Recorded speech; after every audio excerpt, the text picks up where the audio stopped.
যে অঙ্কে দেখুন 1750 গুণ 72 যোগ 2250 গুণ 144, তার নিচে 200 গুণ 15 ইন্টু 250 গুণ 24। এখন দেখুন চাকরি পরীক্ষায় অল্প সময়ের মধ্যে এরম ধরনের বড় বড় সংখ্যার গুণ করা, তাদের আবার যোগ করা, অল্প সময়ের মধ্যে এই অঙ্ক করা একটা নির্দিষ্ট কৌশল ছাড়া আমাদের পক্ষে এই ধরনের অঙ্ক নামানো সম্ভব না। তাহলে দেখি আমরা কি কৌশলে খুব সহজে কোনো রকম রাত ছাড়াই অঙ্কটা করতে পারি। আমাদের এখানে ওপরে দুটো আর নিচে দুটো, চারটে জোন আছে। তার মধ্যে আমরা 1750 মানে এইটা আর 2250, আচ্ছা এটাকে আমরা কত দিয়ে বেশি ভাগ করতে পারি বা কমন নিতে পারি তার জন্য আমরা ভেবে নিচ্ছি। তাহলে এইটা দেখুন 175কে 25 দিয়ে ভাগ করলে 7 হয়, আর 225কে 25 দিয়ে ভাগ করলে 9 হয়। তাহলে তার কাছে একটা শূন্য আছে। তাহলে আমরা কিন্তু এখানে এটাকে ভেবে নিতে পারি এটা 250 গুণ 7, আবার এটা ভেবে নিতে পারি এটা 250 গুণ 9। তাহলে এরপরে দেখুন 72 আর 44, 72 আর 44কে আমরা এখান থেকে 18 দ্বারা বিভাজ্য ভাবতেই পারছি। তাহলে এটা 18 গুণ 4, এটা 18 গুণ 8। তাহলে এই যেটা পেলাম, কি পেলাম সেটা একটু কনক্লুশন করি। 250 এখান থেকে আর এখান থেকে 18 যদি আমরা কমন নিয়ে নিতে পারি, কি পড়ে থাকলো 7 4, 4 সাথে 28, আবার এখানে 250 আর 18 কমন নিলে 8 আর 9 72, এইটা থাকলো ওপরে। এবার নিচে দেখুন 200 আর তার সাথে আমরা যদি 5 গুণ করি তাহলে 1000 হয়, আবার 250 তার সাথে 4 গুণ করলেও তাহলেও একটা 1000 হয়। তাহলে এখানে 200 5 গুণ করলে ওদিকে 3 পড়ে থাকে, আর এখানে 250 সাথে 4 গুণ করলে এদিকে 6 পড়ে থাকে। তাহলে দুটোই কিন্তু 1000। তাহলে আমাদের এখানে নিচে থেকে 1000 কমন নিতে পারছি। 1000 কমন নিলে এদিকে 3 আর ওদিকে 6, এরও যোগফল কিন্তু 9 হয়। আর 28 আর 72 এর যোগফল করলে কিন্তু 100 হয়। এবারে ওপরে 250 সাথে একটা শূন্য, 100 সাথে দুটো শূন্য, মানে 1000, নিচে 1000 কেটে গেল, আর নিচের এই 9 কেটে 2, তাহলে 25 দুগুণ 50 উত্তর, যেটা আমাদের অপশন সি তে ছিল।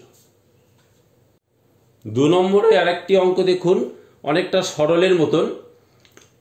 এখানে 17.28 ভাগ x বাই নিচে 3.6 গুণ 0.2 ইকুয়াল টু 2 হলে x এর মান নির্ণয় করতে হবে।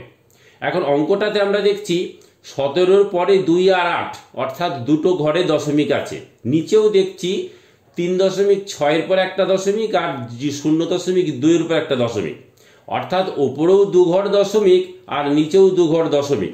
এক্ষেত্রে একটা ভগ্নাংশের ওপর আর নিচে একই ঘর দশমিক থাকলে দশমিকটা ভ্যানিশ হয়ে যায়, থাকে না। তাহলে আমরা কি পাচ্ছি? আমরা পাচ্ছি 1728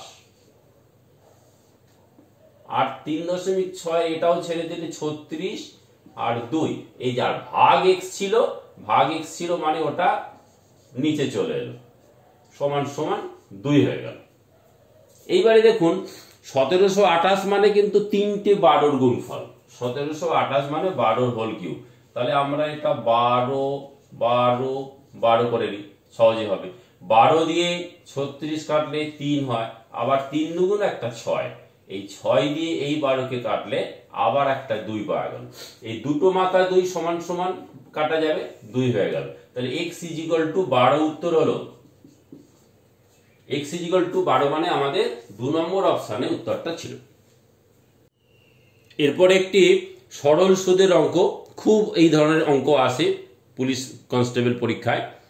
কোনো টাকা মানে আসলের 5 বছরের সরল সুদ, সেই আসলটার 2/5 অংশ হলে বার্ষিক সরল সুদের হার কত? এখন দেখুন যখনই এই ধরনের অঙ্ক আসে আসলে কিছু অংশ, সেক্ষেত্রে ওই অংশটা সমান সমান তার টাইম ইন্টু রেট বাই 100 আমরা বলতে পারি। এখানে আসলে কত অংশ বলছে, এখানে আসলে 2/5 অংশ বলছে। আর কি বলছে, টাইমটা 5 বছর, আর আমাদের রেট জানতে চাইছে। এই অঙ্কের শর্টকাট সূত্র হচ্ছে, যখনই সরল সুদের ওপর বলবে, দেখতে হবে অঙ্কটা সরল সুদের ওপর বলছে নাকি সরল সুদাসলের ওপর বলছে। সরল সুদের ওপর যত অংশ বলবে সেই x is equal to time আর রেটের গুণফল ওপরে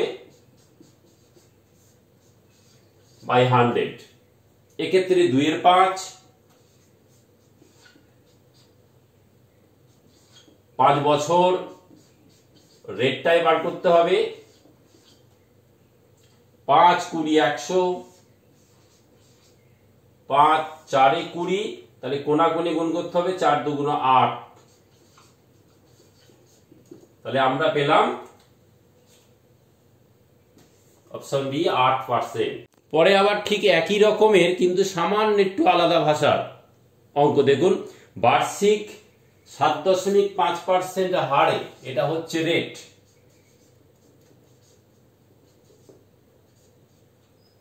কোন টাকা কত বছর, বছরটা জানতে চাইছে, টাইম জানি না,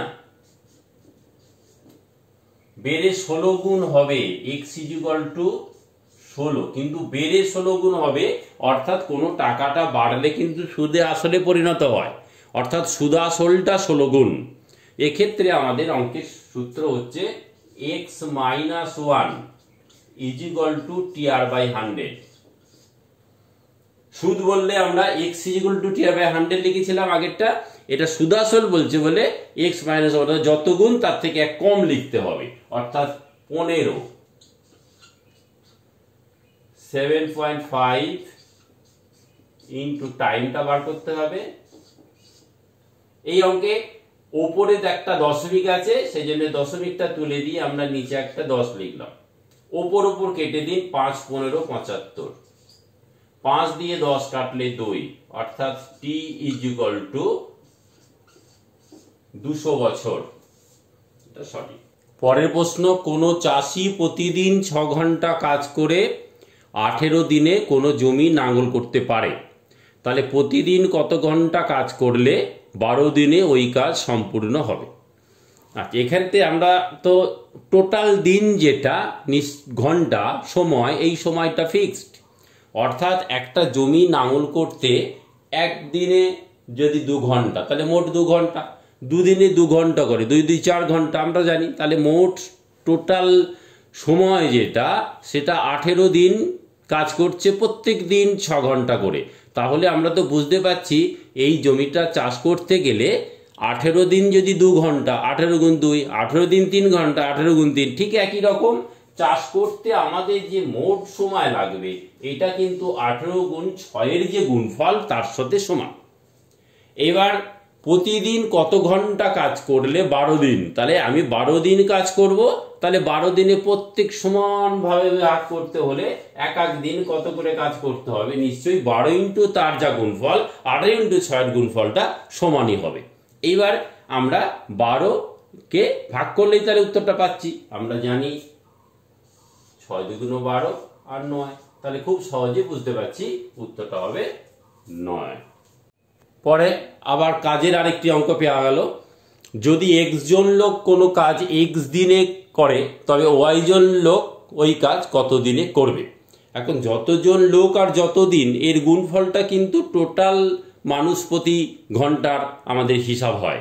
তাহলে x জন লোক যদি x দিনে একটি কাজ করে, তাহলে টোটাল লোক সংখ্যা কত আমরা পাচ্ছি, লোক সংখ্যাটা হচ্ছে x, আর টাইমটা কত, সেই টাইমটাও এখানে x, দুটোই এক কিন্তু আলাদা আলাদা জিনিস। তাহলে xটা এখানে হলো জন আর yটা এখানে হলো দিন। তাহলে যদি একা করে কাজটা, তাহলে নিশ্চয়ই অনেক বেশি দিন সময় লাগবে। একা না করে যদি y জন করে, তাহলে নিশ্চয়ই তার থেকে কম সময় লাগবে। তাহলে আমরা দেখতে পাচ্ছি উত্তরটা হচ্ছে x গুণ x, মানে x স্কোয়ার বাই y, যেটা সেটা আমাদের সঠিক উত্তর। তারপরের অঙ্কটা লাভ ক্ষতির একটি অঙ্ক। 5% লাভে বিক্রি করা হলে কোনো দ্রব্যের যা দাম হয় আরো 36 টাকা দাম বাড়ালে 8% লাভ হয়, তবে ক্রয় মূল্য কত? এখন লাভ যত বাড়বে বিক্রয় মূল্য ততই বাড়বে। এখানে 5% লাভ, 100 টাকা দাম হলে 105 টাকা, 8% দাম 100 টাকা দাম হলে 108 টাকা বিক্রয় মূল্য হবে। তাহলে দেখতে পাচ্ছি লাভের পার্সেন্টেজ যত টাকা বাড়ছে বিক্রয় মূল্যও কিন্তু তত টাকাই বাড়ছে। অর্থাৎ এখানে লাভের পার্থক্য কত? 5% লাভ থেকে 8% লাভ। আর এখানে বিক্রয় মূল্যটা কত বেড়েছে? আগে যা ছিল তার থেকে 36 টাকা বেশি, তার মানে আগেকার বিক্রয় মূল্য আর নতুন বিক্রয় পার্থক্যটাও 36। তাহলে এখানে আমরা যে পার্থক্য পাচ্ছি সেটা 8% থেকে 5%। এই পরিমাণ পার্থক্য লাভের যেটা বাড়লো সেটা 3। এই টাকাটার সাথে কিন্তু এই 36 টাকাটা সমান, অর্থাৎ যত পার্সেন্ট দাম বাড়বে ওদিকে তত টাকা একই রকম। তাহলে মূল অঙ্কটাকে আমরা 100 ধরি, তাহলে 100% বা এইটা কত? তাহলে 3%টা যদি 36 হয় 100%টা কত? শর্টকাট নিয়ম হচ্ছে 3 আর 36 কত গুণ করলে পাওয়া যায়? 12। তাহলে আমাদের উত্তরটাও 12 গুণ করলে পাওয়া যাবে। অর্থাৎ আমাদের কেনা দাম যেটা ছিল পূর্বে সেটা হচ্ছে 1200 টাকা। দেখো লাভ ক্ষতির আরেকটি অঙ্ক পাওয়া গেল। 12টি বই 1800 টাকায় বিক্রি করলে 3টি বইয়ের ক্রয় মূল্যের সমান লাভ হয়, তবে প্রতিটি বইয়ের ক্রয় মূল্য কত? এইগুলো একটু মনে মনে ভাবুন, তাহলে অঙ্কটা খুব সহজে সমাধানে ব্যাপারটা বেরিয়ে আসবে। 12টা বইয়ের যা দাম আর 3টে বইয়ের যা দাম, এই দুটো মোট যে দাম সেটাই তো ক্রয় মূল্য যোগ করলে বিক্রয় মূল্য হবে। কারণ অঙ্কটাই বলছে 12টা বই এর যা দাম বিক্রি করে 3টে বইয়ের দাম, অর্থাৎ 12টা বইয়ের সঙ্গে আরো 3টে বই যোগ করলে যে দামটা কেনা সেটাই বিক্রয় মূল্য। তাহলে আমরা এখানে কি পাচ্ছি? 15টা বইয়ের 12টা আর 3টে, এই 3টের বিক্রয় মূল্য যা,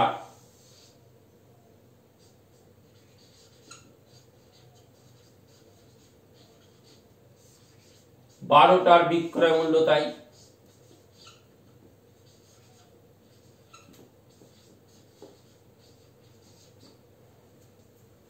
তাহলে আমরা কি পাচ্ছি? 15টার ক্রয় মূল্য সমান 12টার বিক্রয় মূল্য। 15টার ক্রয় মূল্য তাই 12টার বিক্রয় মূল্য। তাহলে 12টার বিক্রয় মূল্য কত বলা আছে? 1800 টাকা। তাহলে 18 থেকে 15 দিয়ে ভাগ করলেই আমার ক্রয় মূল্য বেরিয়ে যাবে। তাহলে 12 15 180 আমরা জানি, তার মানে 120। এটা হচ্ছে সঠিক উত্তর। এরপর একটি গড়ের অঙ্ক দেখুন। 40টি ইনিংসের গড় রান 78, পরের 8টি ইনিংসের কত রান করলে গড় 13 কমে যাবে? অর্থাৎ 40টা ইনিংসের গড় রান 78, তাহলে এক একটা ইনিংস মিলিয়ে 78 এমন 40টা ইনিংস, তাহলে মোট কত রান করেছে?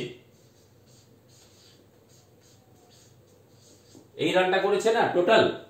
এরপর 8টা ইনিংস বেড়ে গেছে, তাহলে 8টা ইনিংস বাড়লে তার কত ইনিংস হলো?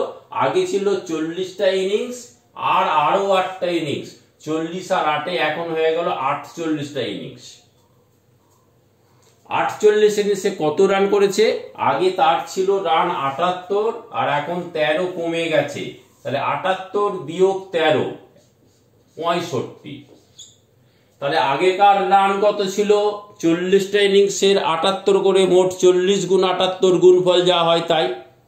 বর্তমানে ইনিংস সংখ্যা 40 আর 8 48, আর রান 78 থেকে 13 কমে 65, এর গুণফল যা হবে বর্তমানে রান তাই। তাহলে কত রান করতে হবে? নিশ্চয়ই এদের মধ্যে যা ডিফারেন্স পার্থক্য সেইটাই নিশ্চয়ই আমাদের রান হবে। এবারে দেখা যাক আমাদের 48 আর 65কে ভাঙলে আমরা কি পাই। 65 মানে 5 × 13, আর 48 মানে 6 × 8। তাহলে আমরা কি পাচ্ছি দেখুন, 5 8 40 আর 6 13 78, যেটা আগের থেকে কিন্তু ইকুয়াল দেখা যাচ্ছে। আমরা যদি এটাকে উৎপাদকে ভেঙে নিই তাহলে খুব সহজেই বুঝতে পারছি আগেকার রান যা ছিল পরের রান কোনো পরিবর্তন হয়নি, অর্থাৎ পরিবর্তন না হলে কোনো রান করা হয়নি, অর্থাৎ শূন্য উত্তর। পরে গড়ের আরেকটি অঙ্ক বেশ ইম্পর্টেন্ট, চাকরি পরীক্ষা এই ধরনের অঙ্ক খুব আসে। কোনো মাসে রবিবারগুলোতে 510 জন এবং কাজের দিনগুলিতে 240 জন করে পর্যবেক্ষক পাঠানো হয়, তবে 30 দিনের মাসে দৈনিক পর্যবেক্ষক পাঠানোর গড় কত, যে মাসের প্রথম দিন রবিবার। বেশ দারুণ একটা অঙ্ক। দেখুন এখানে আমাদের বুঝতে হবে এই যে মাসটা 30 দিনের, এখানে রবিবার কত দিন হয়। সচরাচর কোনো একটা মাসে 4টে সপ্তাহ বলে আমরা মনে করি অবশ্যই 4টে রবিবার হবে, কিন্তু আমরা যদি লক্ষ্য করি কোনো একটা মাস যদি রবিবার দিয়ে শুরু হয় এবং 30 দিনের হয়, সেই মাসে কিন্তু 4-এর বদলে 5টা রবিবার থাকে। তাহলে আমাদের এই অঙ্কে 5টা রবিবার ছিল। এবার অঙ্কটা সরল করে ফেলি, যে রবিবার 5টা আর 30 দিনে বাকি বার কতগুলো, কাজের দিন, অর্থাৎ কাজের দিন 5টা রবিবার বাদ দিলে 25টা। তাহলে আমরা কি পাচ্ছি, যে রবিবার 5টা, তার মানে প্রত্যেকটা রবিবার 5টা রবিবার 510 জন করে পর্যবেক্ষক গেছে। তাহলে মাসে রইল কত দিন? আর 50 থেকে 30 দিনের মাস, তার থেকে 5 চলে গেলে 25টা এখনো দিন আছে। সেই 25টা দিনে গড় কত করে? সেই 25টা দিনে গড় 240 করে। তাহলে আমরা কি পাচ্ছি, আমাদের মাসের মধ্যে 30 দিন, সেই 30 দিন হচ্ছে 5 আর 25 দুটো ভাগে ভাগ করতে হলো। রবিবার 510 জন করে, আর 25টা কাজের বার, সেটা 240 জন করে। তাহলে মোট পর্যবেক্ষক এতজন এলো। তাহলে 30 দিনের দৈনিক, তার মানে 30 দিয়ে ভাগ করলে আমাদের গড় বেরোবে। এবার অঙ্কটাকে আমরা কিভাবে খুব সহজে গণনা করতে পারি দেখি।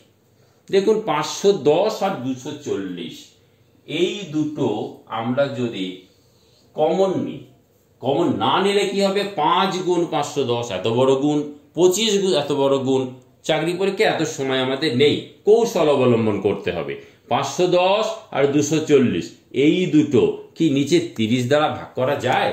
দেখুন শূন্য কেটে গেলে 17 আর 8 দিয়ে কেটে যায়, তাহলে অবশ্যই 510 আর 30 একসাথে দুটোকে আগে কেটে নিয়ে পরে গুণ করে যোগ করে দেবেন। তাহলে 30 × 510 17, এটা 8।